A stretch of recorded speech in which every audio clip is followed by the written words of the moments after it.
everyone is always talking about Norwegian black metal, but honestly, I think their Scandinavian neighbors, Sweden, might honestly be better. So for today's video, I wanted to rank my top 6 Swedish black metal bands, because I feel like it. So we're starting with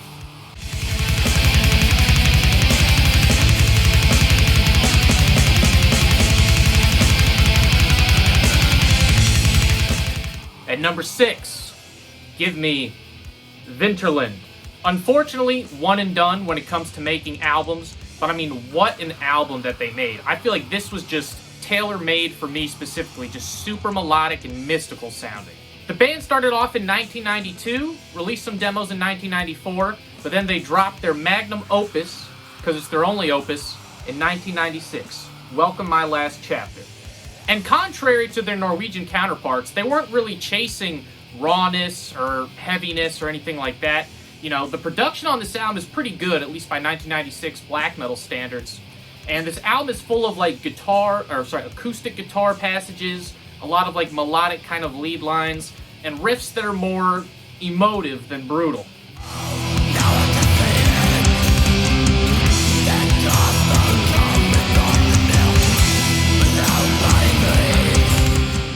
Unfortunately, the band would break up pretty soon after they made this record in 1997, but they have since reunited in 2011, and even though they've been active, they still haven't released any albums, which, like, come on, VINTERLAND. It's been 14 years. That's a long time, alright? My father will come back with the milk before these guys even drop another single.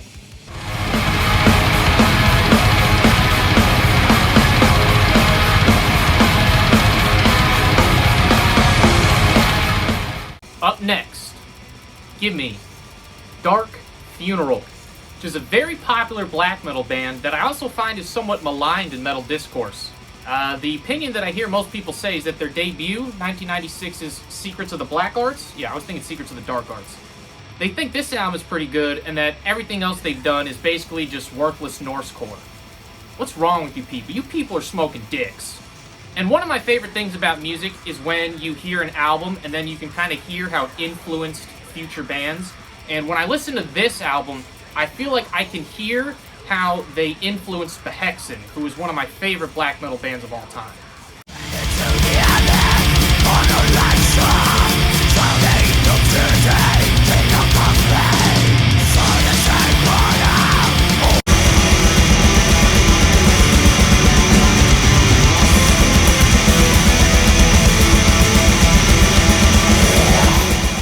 The main creative force and sole constant member of Dark Funeral is the almighty Lord Ahriman, who, if I'm not mistaken, I believe sometimes he'll write songs using like bebop jazz scales. And you know, that's not to say that this music is jazzy, because when bebop first came out, it was really, really musically abrasive. A lot of critics were like, what the fuck is this? But you know, now of course it's revered with the benefit of hindsight and all that. But I don't know, I just think it's cool when you take one concept from another genre and you apply it, you know, to something that sounds entirely different. But Dark Funeral have other good albums. I mean, clearly, you people did not listen to their sophomore effort, 1998's Vobiscum Satanas, which quite frankly is disgraceful. And you know what? Matter of fact, meet me after class. I'm gonna spank your bare butt until it gets beat red. Maybe take his bare butt out of his costume and spank him. Maybe you could do it, sir. Not gonna happen. Well, one of us is gonna have to do it. But honestly, as much as I love those first two albums, I think my favorite Dark Funeral might be a newer one. 2016's Where Shadows Forever Reign, featuring the debut of a new vocalist, Helger Matter, who rules. And it also features a phenomenal performance by the human drum machine known as Dominator.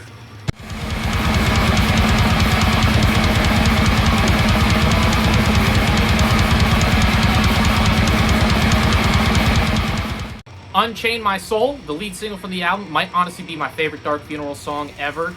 As I Ascend is atmospheric as fuck and kind of breaks from the mold of the usual Dark Funeral style, where instead of just constant blasturbation, they kind of slow it down a bit.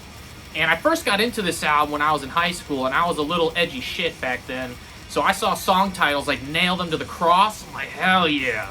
And then you got the lyric from Temple of Ahriman, says, I rape your soul so bad, no God will ever come near. Hell yeah.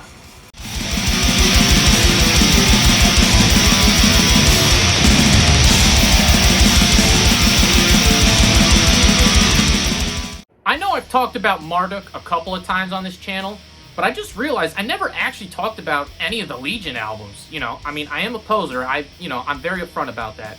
But today I'm going to rectify that. Marduk formed in 1990, so they were actually one of the first second wave black metal bands to kind of break out into the scene.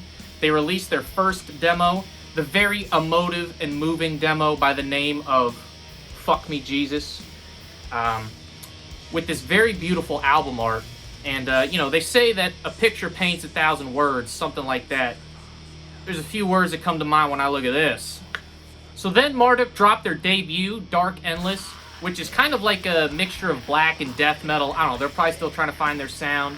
Right after that came Those of the Unlight, which is a bit more melodic. I mean, these guys are Swedish after all, they probably just couldn't help themselves. But I think Marduk, as we know them, really came into being with 1994's Opus Nocturne. The band adopted a more unforgiving and ferocious black metal style, kind of like Dark Funeral. However, despite all the ferociousness, they can still find pockets in the song where they just groove out. I mean, prime example, just take that chorus riff and Materialized in Stone.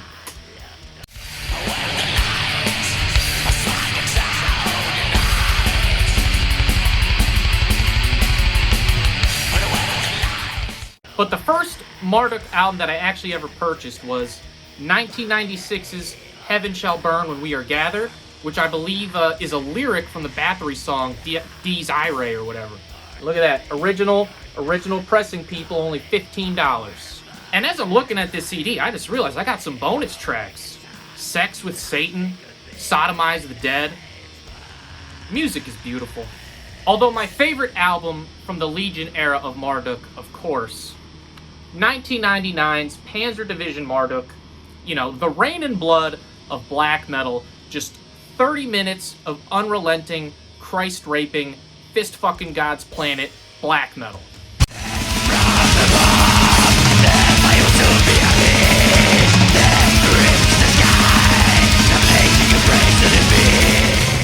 And honestly, I'm just kind of amazed that Marduk has just been able to keep pace, with their older material as the band has aged and they've been releasing more material. Legion would leave the band in like 2003 or 4 or something like that. And then the band would bring in vocalist Mortus, who has a pretty unique vocal style. I really like the way he, I don't want to say sings, but I guess gargles. And, he made his debut on 2004's Plague Angel, which I would say is a black metal classic of the 2000s. But, they kept pumping out the good stuff. Like, you got ROM 512, which I had to pay fucking $20 for this copy of. I think that was in like 2006 or 2007. Front Schwein in 2015, classic. And 2023's Memento Mori. Incredible. Amazing. I don't know how they do it.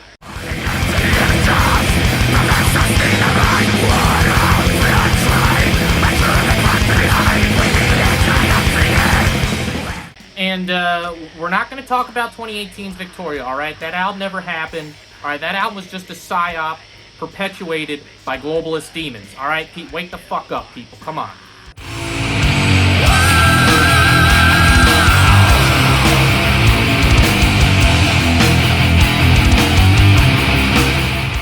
I love Dissection. Quite frankly, they'd probably be number 1 on this list if they had more albums. I think the main guy behind Dissection, John Neudvet? Whatever.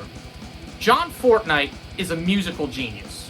Their 1993 debut, The Somber Lane, which my copy has a little bit of water damage, probably my favorite album from the band, although it's pretty darn close between that and their follow-up, 1996's Storm of the Lightsbane.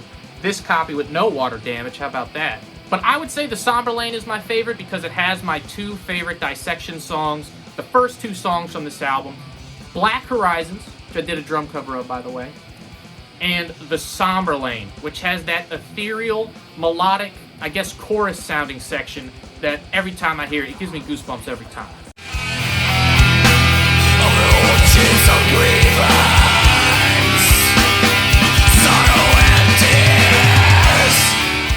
Black Horizons also features this awesome, like, Angel of Death-esque kind of high scream coming from Dan the Man Swano. Because if you were a black or death metal band in Sweden in the 90s, Dan was gonna have his fingers on you like he was Prince Andrew and you were a minor in the Caribbean. But like I was saying before, even though John Neutveit is a musical genius, and like any black metal musical genius, he had some issues, alright? He was the leader of his own cult, the misanthropic Luciferian Order, which nowadays is known as United Health Corporation. John also got arrested for conspiracy to commit murder, which is why there was like that 8-year gap or whatever between Storm of the Light's fame and Ren Kaios. Now, I don't tell you that he's problematic as like a warning, like, oh, you shouldn't listen to his music, he's a bad dude. If anything, it's an endorsement. I mean, when it comes to black metal, the more problematic the person, the better the music. If Ted Bundy had a Dungeon Synth project, that album would probably be the genre's equivalent of Abbey Road. And Dissection's sophomore effort, Storm of the Light's Bane, another classic on par with The Somber Lane. I think most fans would probably have this album above it. But, you know, like I said, for me, I give the edge to Somber Lane because I love edging.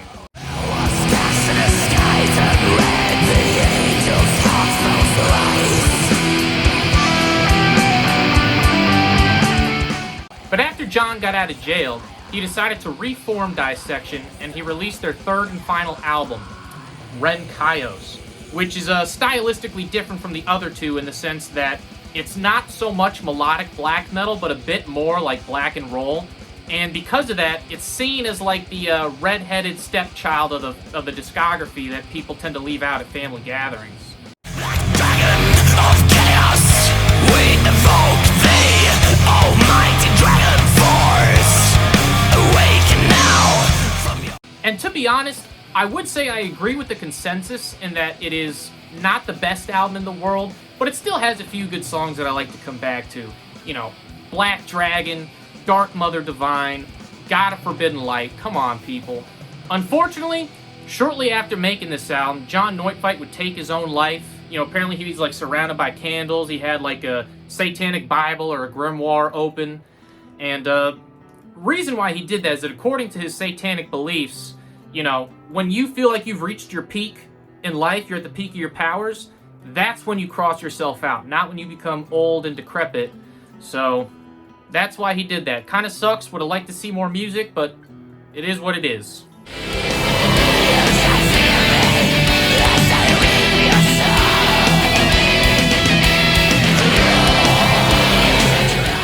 Lord Belial, in my opinion, the most underrated band in Swedish black metal.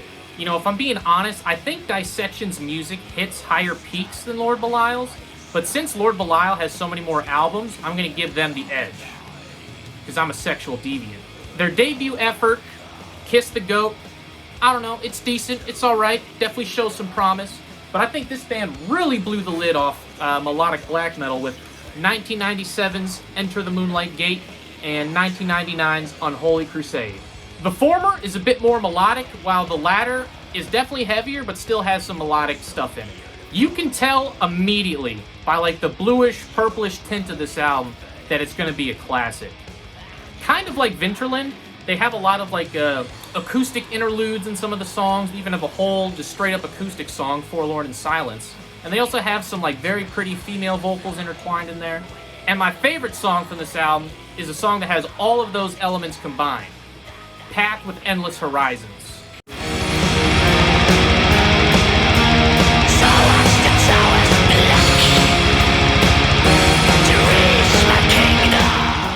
For Unholy Crusade, they ended up dropping the acoustic guitars, but there's still a decent amount of songs with melodic bits in there, like And Heaven Eternally Burns, as well as War of Hate. But god damn did they bring the riffs on songs like Lord of Evil Spirits.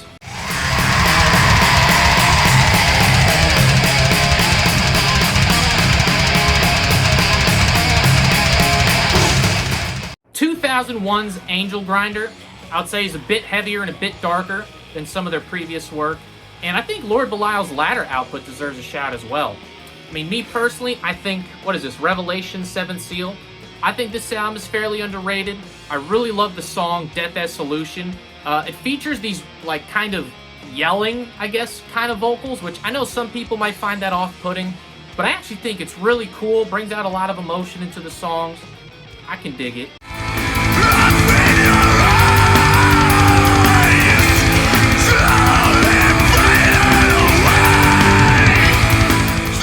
And after a long hiatus, Lord Belial graced us with their return on 2022's Rapture.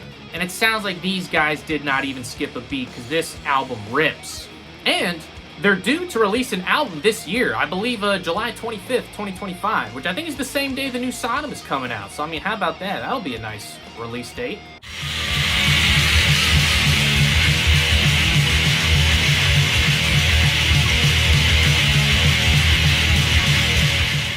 And at number 1, I mean, who else? We're talking about Swedish black metal. You probably already knew who was going to be number 1 before I even started the video.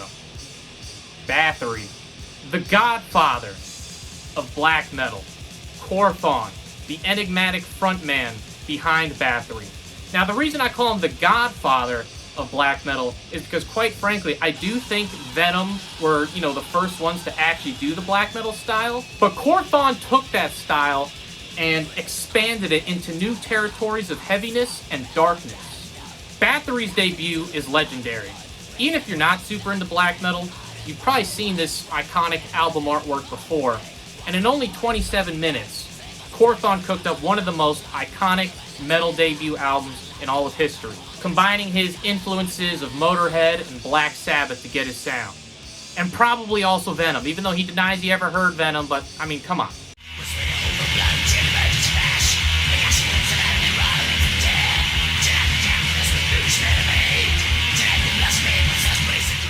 1985's The Return of Darkness and Evil absolutely pioneered just raw brutality in metal music.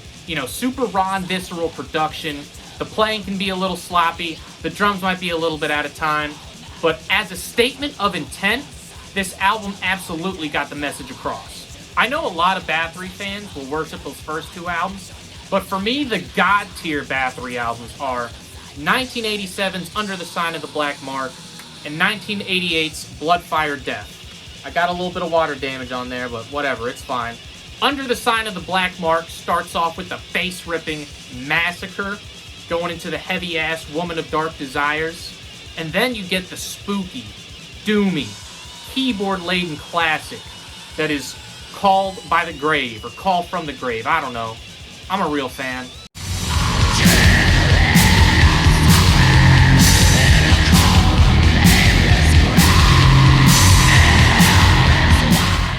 You also got the amazing Equimanthorn. And you got a song that's like a prelude to Bathory's Viking metal style with Enter the Eternal Fire. But when it comes to the great Under the Sign or Blood, Fire, Death debate, I am firmly in the camp of Blood, Fire, Death. A Fine Day to Die is my favorite Bathory song ever, probably in my top 10 favorite songs of all time. It was the first Bathory song that I ever heard, and you got that slow acoustic intro, the ripping leads, the hard-hitting riffs. It was all I needed to hear for me to go absolutely diving headfirst into this band. Every song on this album is an absolute classic that is worthy of being the soundtrack to Valhalla. Golden Walls of Heaven, Pace Till Death, Holocaust, Dies Irae, Dies Irae, Desiree, I don't know. And people will wonder like, oh, is this like a thrash metal album? Is this a black metal album? I don't know. I don't care. It's heavy, it's epic, and it rules.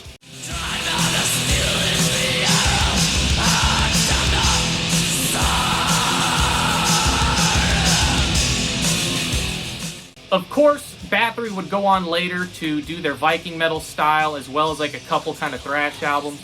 And while I have talked about one of those thrash albums, Requiem, before, I think I might save Bathory's Viking metal stuff for a different video.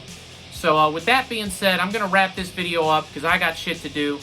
And to any of you little kids watching this video, get off TikTok, go get a fucking job.